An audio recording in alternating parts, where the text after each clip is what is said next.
We good to go, Mr. Crane? Yes, sir. Okay. All right, let's call this meeting to order.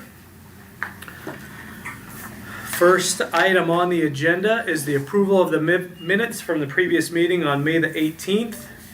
Everybody's had an opportunity to look at the minutes, the email. Yep. I make a motion to approve. Okay. Do we have a second? A second. Okay. Any discussion? Okay. All in favor of approval of the minutes, say aye. Aye. All opposed, same sign. Okay, minutes are approved.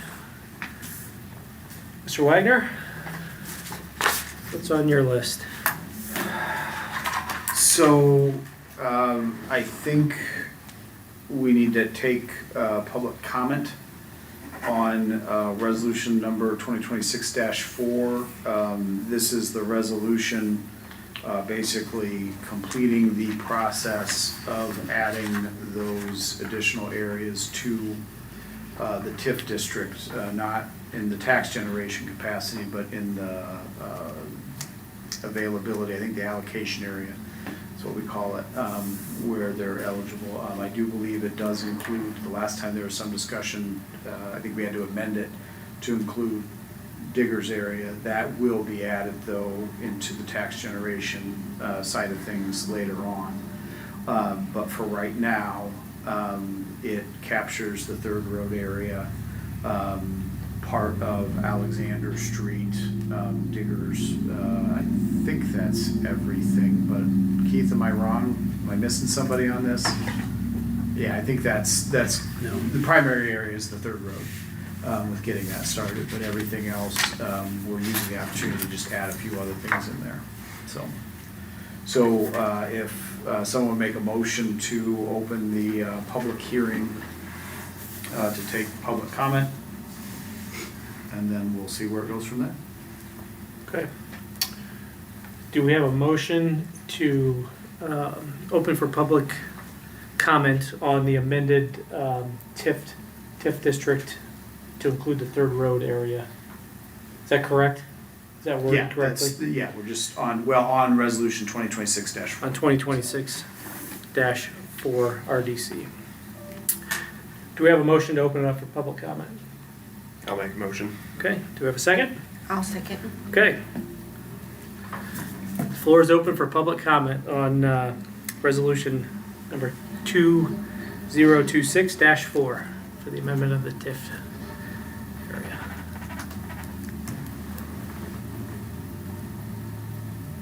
Okay. No discussion. Do we need a motion to accept the amendment? Well, we should do a motion to close the public hearing and then a motion to approve. Okay. So unless there's some discussion that you guys want to have. Any discussion on that motion? To amend the TIF?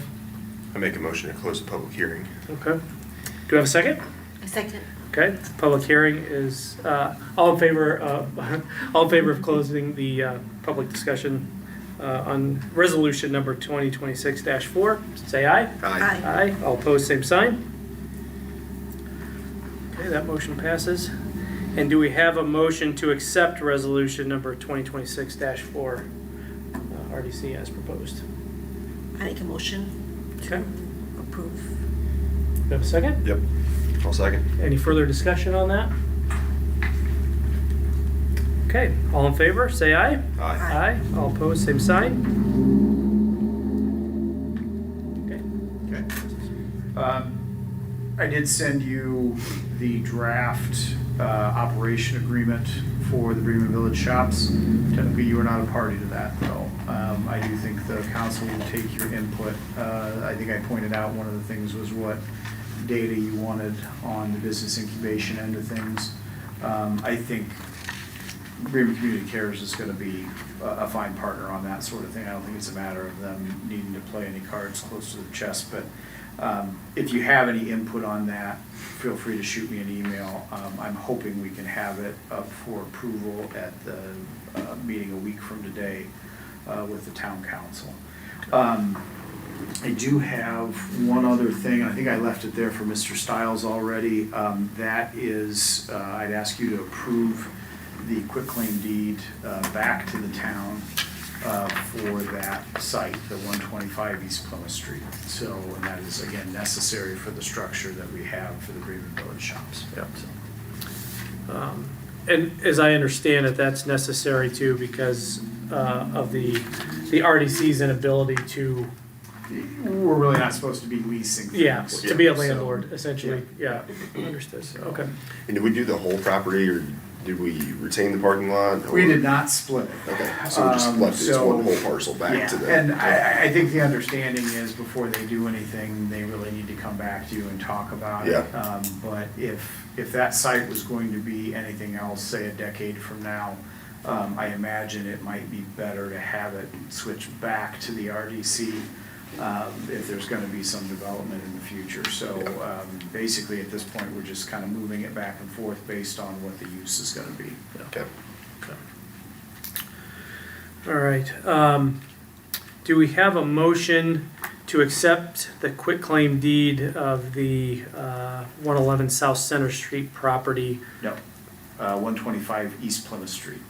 Oh, I'm sorry, this is the grantee's address, yeah, 125 East Plymouth Street, yeah, I'm sorry. Yep. The 125 East Plymouth Street property from the RDC to the town. Do we need to make a motion? Yeah, I'd like you to do this. Yeah, I'll Okay, make a we motion. have a first, have a second? I second. Okay, any discussion on that?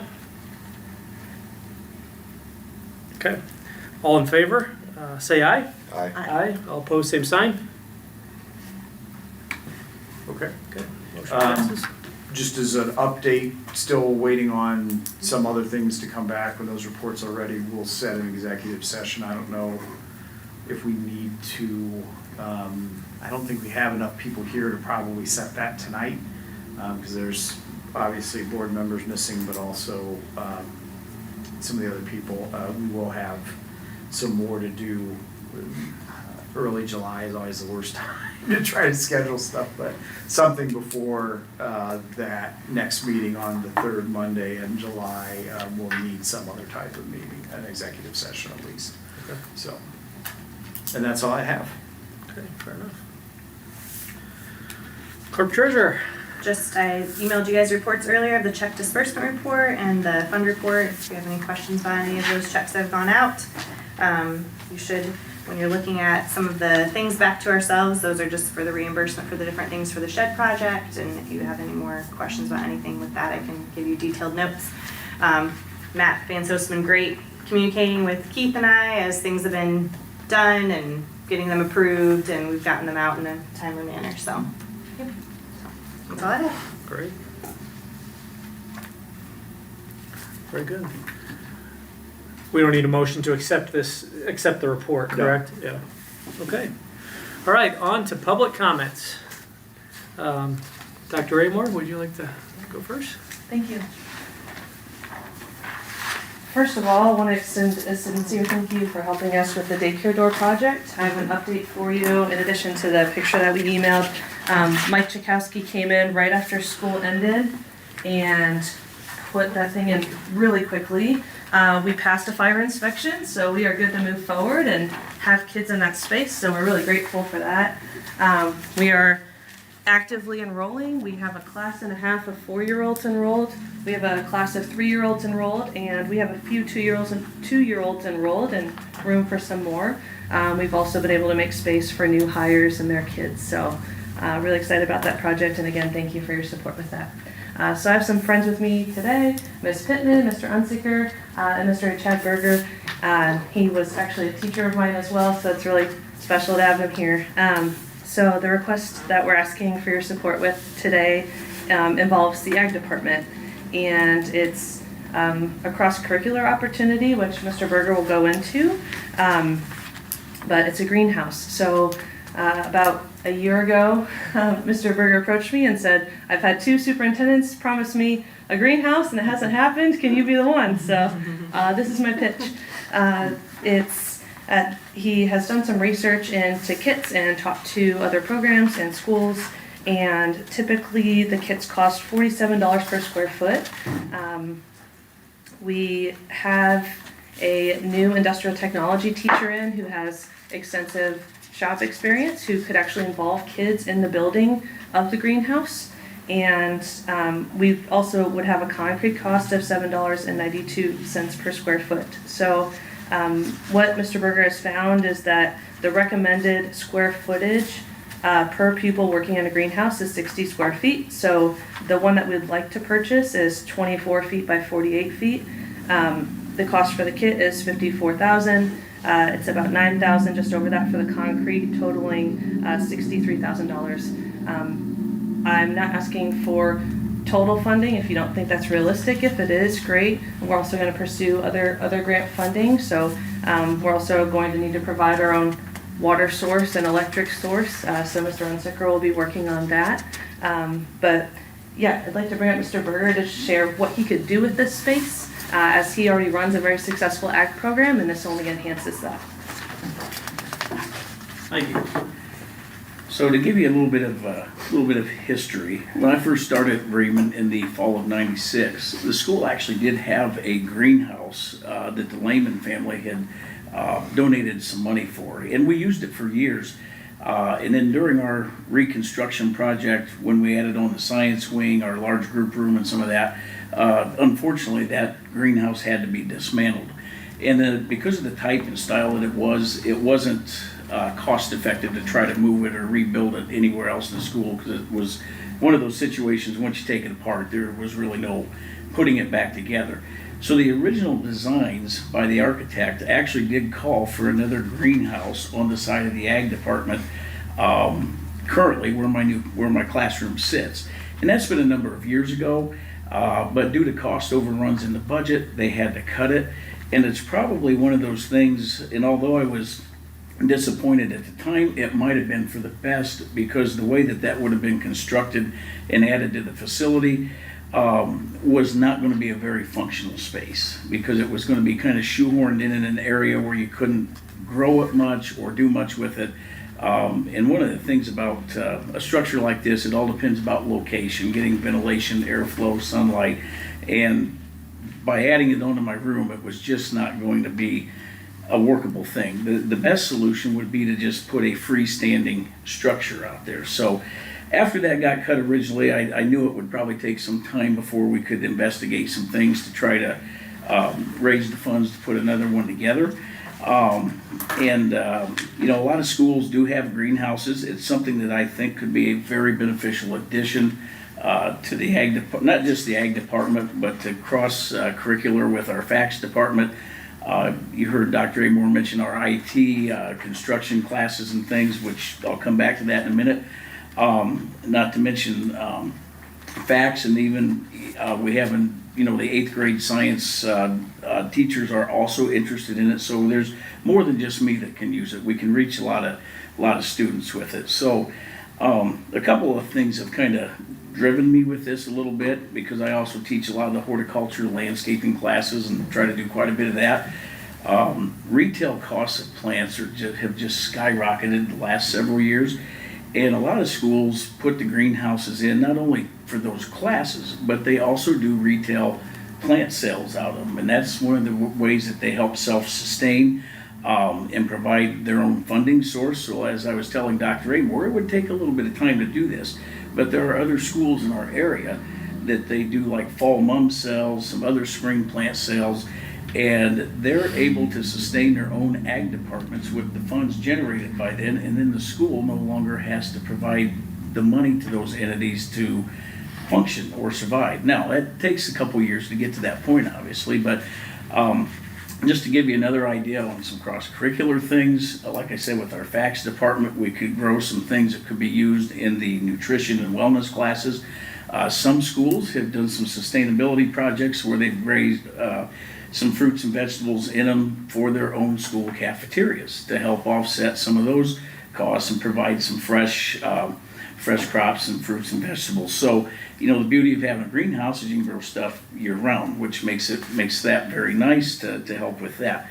And then, of course, one of the other things too that we can work this towards is our work-based learning program at the high school could also have students that would work with it as a particular project of their own as well. And then we thought about, with the new stores going in down here, we might be able to incorporate that into some of the space when we would do some of our retail sales, and that kind of thing. So there are many different possibilities we could do with this. And so when we started putting the ideas together to see what we would come up with, I started doing some investigating with some other ag instructors, some other people that I know that have put some things in, toured a couple places to just kind of get an idea in a feel, and this is kind of where we've come back to. I had to get some numbers, I guess, around just so we'd know a starting point where we could work from.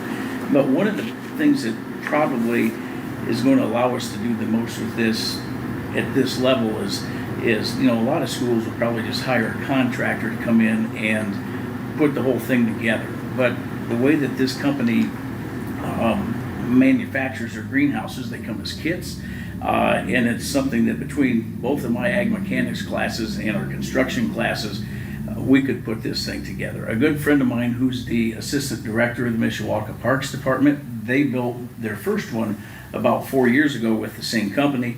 And when I talked to him earlier this summer, he said, look, he said, I can do things construction-wise. I had a group of kids that had never touched any of that, and we got it all put together. So he goes, you guys won't have any problems doing it. So we're saving on the labor costs, but it's also providing a practical project that way too. So, these are just some rough quotes on numbers to see where things are at or what we could do or where we could go.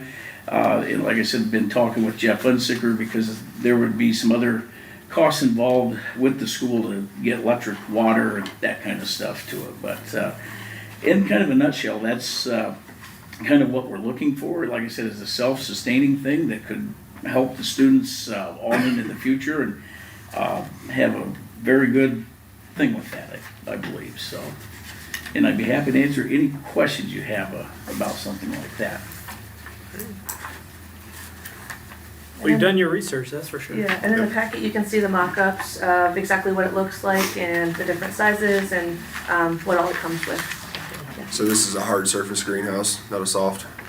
Correct. Yep. Yeah. And is 24 by 48 big enough, or is the thought process if this goes off well, you do a second one, or what's the thought there? So that is a great question. Based on my current course sizes and enrollments, you heard Dr. Amore mention that like 60 square foot per student would be ideal. This one actually would be about 50 square foot per student, which we could still make work. I think so. I guess I'm just trying to figure out to do the best we can with what we have. I mean, obviously a larger one is going to allow you to do some other things as well, but this would definitely be a great addition even at this size to do that with. Is there any kind of data on the shelf life of these? I mean, do they say they last a certain number of years, 15, 20, 30 years, or are they giving you that kind of information? I want to say that I was actually looking at that just a little bit, and I think most of these have about a 45 to 50 year, Oh, wow. just as long as they're taken care of, which, this one would be. And what makes this structure a little bit different is it's, there's out of the many different kinds that are out there, this one uses more of the polycarbonate type of glass, plastic glass, I guess I should say. So it's not true window glass on everything. So it's going to have a little bit different look, but you don't have to worry about some of the breakages and other things of that nature. It's pretty durable. Yeah. And they're built for this, like the snow load in our area and that kind of thing. So I did reach out to one of their team members to just kind of work us up a mock quote. And they're still working on that just to give us an idea. And, it may come in under this just a little bit. So the one that the Mishawaka Parks Department had to build, it actually cost them just a little bit more for something smaller, but they had to have a custom kit made to fit a confined space that they had. I've got a big area to put it in, so I don't have any restrictions that way. So that makes that a little bit easier. If my Bremen math's correct, if you jump to the 30 by 48, you'd get closer to the 60 square foot per student, right? Yes. You know what the cost difference is of the 24 by 48 versus the 30 by 48? we'd probably have to look into it. It wouldn't be terrible, just on that comparison. Well, actually, I can get.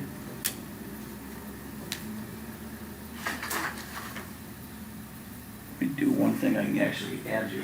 Can you get an estimate? Yeah, actually, I can if I, so if this calculator died, we'll go this route.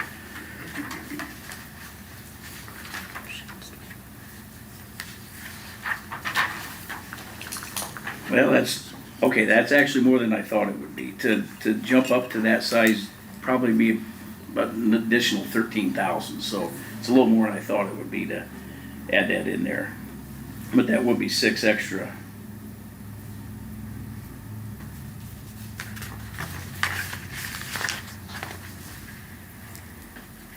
Wait a minute, I'm sorry about that. It looks like it's like 79. Yes, I did that incorrectly. That's still Laville math coming out. Your estimate's for the 24 by 48, but you're looking at the 30 by 48 as well. No. Yeah, you're right. It's This a is- 60 foot. sorry, yeah, So you're- it's 79 is Seven, yeah, change. that's a little better. So it's about 16,000 Yeah. more to get into the right square footage per student.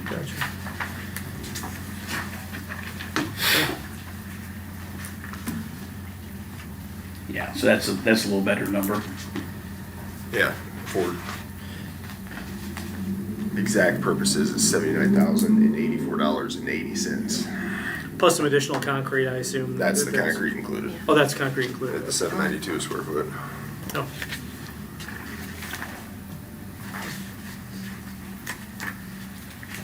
Yeah.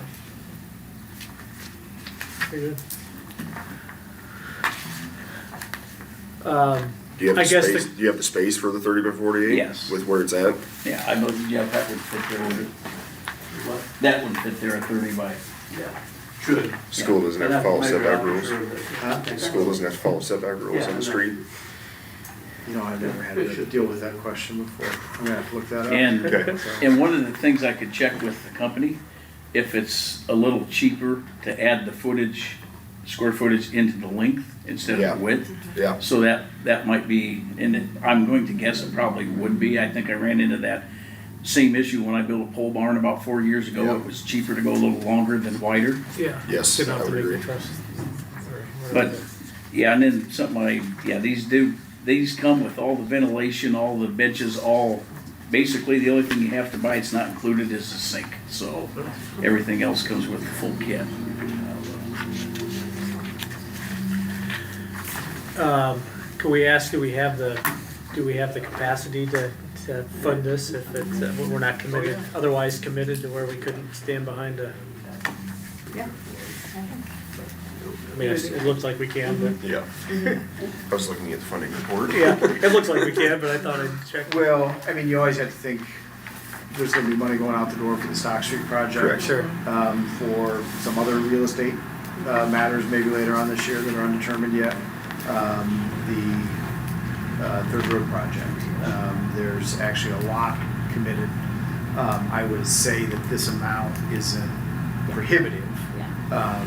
But if we did this 10 times, all of Right. a sudden then Sure. Right. we're talking about something. So, yeah, I don't know, do you wanna come back Yes, with I a could- firmer number, I guess? Yes, that's what I was Okay. gonna offer. I could certainly come back, talk to them, get some different options and come back and present that to you again, absolutely. Yeah, that would be great. So I Okay. assume you don't necessarily wanna move forward this until the fall, when class is in session?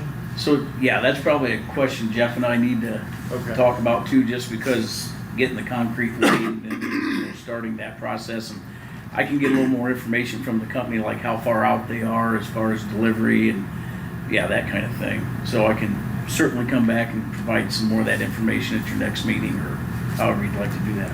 Yeah, I think for me, Mr. Berger, going bigger to make sure we're at the 60 foot per student and making sure that it's the right size where we're not doing this again in 2 years. Sure. To try to add to it is more important now Okay. than potentially the cost of an extra $16,000. So, Very good. All your research is appreciated, though. Yeah. That was thorough. Yeah, Thank you. I appreciate the time and the care you put into it. yeah, if we could get firmer numbers, that'd be great. Yep, we can do that. Even firmer numbers on the water and electric and all of that type of stuff, to where that's all. I don't want to volunteer them, and this would be a better question for Keith, but at least on the electric side, that seems like something the town electric department might be able to knock out. And I don't know, the water side too, maybe, depending on what it entails. So you might have a conversation. Okay. We'll have a conversation. Just all depends on where the current utilities are at, so. Right, but in terms of wiring the building, I can think of a couple people off the top of my head that I know can do that. So there may be some other ways Yeah. for the Great. town to help, so. Okay. Cool. Thanks Thank you for, so much. yeah, thanks for your time.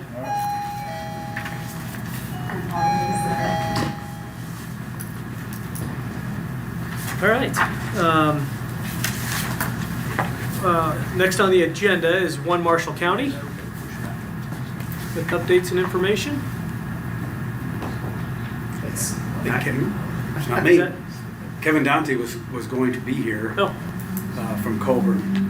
Basically, what every representative Marshall County does is volunteer to attend meetings throughout the county, other municipalities. And I don't know why Kevin didn't make it, but Kevin Dante from Culver, he's my counterpart down there. You guys have met him before. Yep. Super. Just trying to give some updates and sell 1 Marshall County. And I will say this: when we first started, Tony will agree, it was a bit of a rough road to kind of get over. This is something that I am starting the conversation with the council, the RDC, and how all that looks. But I think it's time that we start helping to help fund a little bit of 1 Marshall County, as some of the other larger municipalities are. okay. I know I have some figures that we can talk about. I know what Plymouth gives, their RDC, what the town gives, and so forth. But it's a great group, and the end game is a healthy Bourbon makes for a healthier Bremen. A healthier Plymouth makes for a healthier Bremen, and that's being selfish on our side. But a healthier Marshall County is just good for us all. And this 1 Marshall County, that's their total mission. Well, we'll welcome Mr. Dante back when he wants to come. Well- wants to come again. I do want to. Is there a funding? There's no funding asked No, no. involved, just an informational. Right now, there's a couple things that, if you recall, we moved over to your side of the ledger effectively from the town. Chamber of Commerce and the Marshall County Economic Development. I don't know how up you are or how often you stay up on local politics, but there's been some discussion on the county level of withdrawing their funding effectively was a suggestion. I don't know if that's where they landed. I think it's discussion all the way from MCEDC. So I just wanted, I guess I'm just going to point out here, because I think it kind of dovetails. There needs to be a conversation about what 1 Marshall County is doing, what MCEDC is doing, who's funding what. I think the county raised one issue, and some of the communities have said they'd like to have just a conversation about how all these things work and how they're funded. And that's just for efficiency's sake, that we don't have 2 different groups working on 2 different projects from 2 different angles, and they're both trying to get money out of the municipalities and the government entities. So that conversation is probably going to stretch on for some time. So I don't think there's anything imminent, but it's been something that the town council had some strong opinions on, essentially until they had switched over to your side. So now it's, I think, a little bit more out of sight, out of mind, and it's probably responsible to bring that back to front of mind. So yeah, so expect that to be discussed throughout the rest of this year, probably. So. Report from Baker Tilly. All right. Hello. For those of you who don't know me, my name is Kimber Majors with Baker Tilly. I primarily work with Sam Schrader and Matt Eckerly, so you probably recognize them a lot more. But happy to be here. So everybody should have a copy. If not, I have like 2 more copies on me. But here is our presentation condensed down from our big report. That's a lot more of a slog to get through. So let's get through this one. And we are satisfying the Indiana code in the parentheses on the front page, so we have to present it and we're getting that done. So we'll be going over your guys' tip areas and then the impact of that tip on the overlapping units. So, your main area, the Army Ditch North area, just as a reminder, it was created back in 1989 and has had various expansions, 2011, 2014, 2024. Two of these parts, the 1989 and the 2011 one, both have expiration dates. The 1989 original area is coming up on February 1st of 2029, but the 2011 one isn't until 2037, so we got some time there. 2014 and 2024 are both on the to be decided side because there are no pledged obligations, so the clock hasn't started ticking yet. As far as the estimated tax increment, throughout the years it's all between $1 million and $2 million. In 2026 it's a little over $1 million, but as you can see it keeps climbing up in 2029, but then falls off because of that original area expiring until gradually getting up there again until 2011 expires, and even in 2038 with those two areas gone, it's still over $1 million of what we're projecting as of now. As far as outstanding obligations go, you guys have the economic development revenue bonds that were done back in 2012. You originally had it for $2,484,000, and what's currently outstanding is $712,276.88, with the final maturity matching that expiration date of February 1st of 2029. And just a reminder, it was for the construction and equipping of an expansion facility for Coleman Cable, which is now Southwire. So how these bonds are payable, it's 75% of the pledge of annual tax increment from the Southwire parcels. So for taxes payable 2026, we're currently estimating that your pledged revenues to go towards this bond would be $199,230. Which on the next page, we have a graph to show how that compares to the actual outstanding debt of the 2012 bonds. Currently, the pledged revenues are projected to be a little bit lower than what the 2012 bonds would normally be paid. However, ultimately, if TIF revenues are insufficient, there is no other obligation from Bremen to fix that deficit. What's not paid is just not paid. All you are obligated is 75% of those pledged TIF revenues, and that's it. As far as total estimated tax increment goes for other projects, pay-as-you-go projects, what have you, we have them divided from non-Southwire to Southwire properties. In the beginning, non-Southwire is the majority, where again it goes basically between $1 million to $2 million, give or take, before it drops off again around 2030 when that expiration happens of the original allocation area. But then the Southwire property starts taking more of the estimated tax increment because there is a 10-year abatement on it, and that abatement is currently falling off until 2038 when the 2011 expansion expires as well, but you're still at $1 million again. Newest allocation area, the Yellow River Residential Allocation Area, created back in November 18th of 2024. Again, this one also doesn't have an expiration date yet because there are no pledged obligations, but if you were to pledge one, it would start that 20-year clock. As of right now, as the allocation area is currently still getting its footing, right now we're projecting a little over $6,000 in 2026, and we're showing all the way out to 2031 because that is when the last year of the SEA deductions are going into effect. So just how does that affect this area? It doesn't affect it too bad. It's pretty minimal, gradual to be just a little over $5,000 by 2031.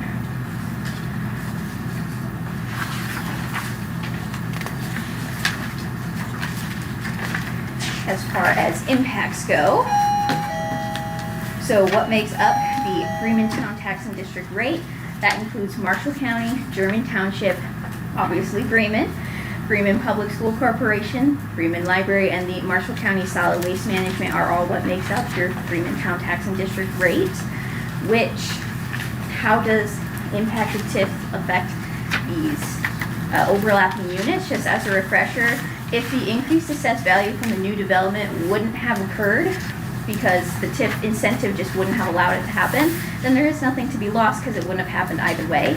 TIF ultimately just postpones adding this new assessed value to the rest of the tax base. So once it expires, then everybody benefits. And of course, every year you do have to decide on pass-through, and so if you had too much assessed value and you wanted to pass through it, that's one way to immediately have everybody benefit as well. But ultimately, after that TIF ends, all of that increased assessed value is added to the tax base for all of those overlapping units. And the last page is just how to connect with us if you have any questions or any other future projects, anything like that. Our emails, our numbers, we are here to help and answer any questions you may have. But now that Indiana code is satisfied, so. Thank you. Thank you. Thank you for being here. No problem.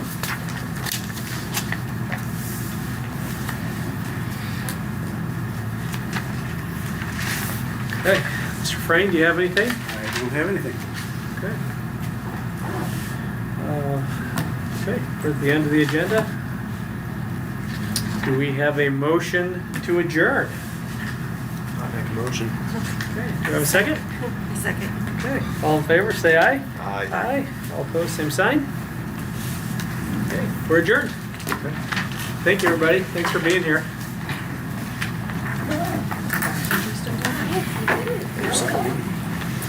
Good job, Erica. Thank you.